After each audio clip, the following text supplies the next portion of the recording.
வணக்கம், நலமா இருக்கீங்களா? நான் லக்ஷ்மி பாய். இது கிரீன்ஸ் கவுன்சிலிங். சுற்றி நிறைய விஷயம் இப்போ கேள்விப்படுறோம். அதெல்லாம் கேட்கும்போதே மனசுலாம் ரொம்ப பதறுது. இப்போ ரீசெண்டாக பேப்பரில் ஒரு நியூஸ், திருமணம் தாண்டிய உறவில் அப்படின்னு ஒரு ஊர் பேரை போட்டு முதலிடம் அப்படின்னு போட்டிருந்தது. இப்போ இதுக்கெல்லாமா சர்வே தேவைப்படுது அப்படின்னு யோசித்தேன். அது மட்டும் இல்லை, குழந்தைங்க யாரை நம்பி இருக்காங்க? அப்பா அம்மாவை தானே.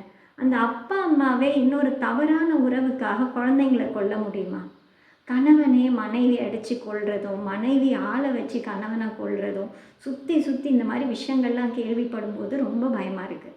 நிறைய பேர் கவுன்சிலிங்க்கு வர்றவங்க எனக்கு சந்தேகமாக இருக்குது, யாருக்கும் மெசேஜ் பண்ணுற மாதிரி இருக்குது அப்படின்னு பிரச்சனையை கொண்டு வராங்க.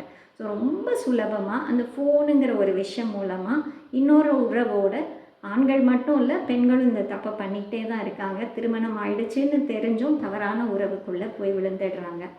இது ஏன் சுலபமாக இருக்குது அப்படின்னா, அவங்க பக்கத்தில் இருக்கும்போதே இன்னொருத்தருக்கு மெசேஜ் அனுப்ப முடியுது, ஃபோன் பண்ண முடியுது.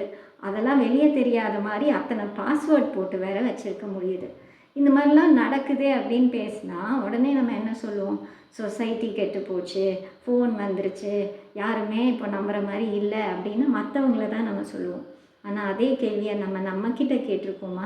நம்ம குடும்பத்துக்கு, நம்மளை நம்பி இருக்கிற கணவனுக்கோ மனைவிக்கோ அந்த குழந்தைங்களுக்கோ நம்ம உண்மையாக இருக்கோமா? நம்பிக்கையாக இருக்கோமா? அன்பாக இருக்கோமா? அவங்கள மரியாதையாக நடத்துகிறோமா? அப்படிங்கிற கேள்வியை நம்மக்கிட்ட இருந்து தானே ஆரம்பிக்கணும். So self discipline and marriage அப்படிங்கிறது ரொம்ப முக்கியமானது. ஸோ தவறான பாதைக்கு நம்ம போகாமல் இருக்கணும் அப்படின்னா தனி மனித ஒழுக்கம் அப்படிங்கிறது ரொம்ப அவசியமானது. குடும்பங்கிறது எவ்வளவு அழகான ஒரு விஷயம். அப்போ அந்த குடும்பங்கிறவங்க தான் நமக்காக கடைசி வரையும் இருக்க போகிறாங்க. ஸோ அதில் உள்ளவங்க சரியில்லை, அவங்க அப்படி பண்ணுறாங்க இப்படி பண்ணுறாங்கங்கிறதெல்லாம் தாண்டி நீங்கள் என்ன பண்ணுறீங்க அப்படின்னு யோசிங்க.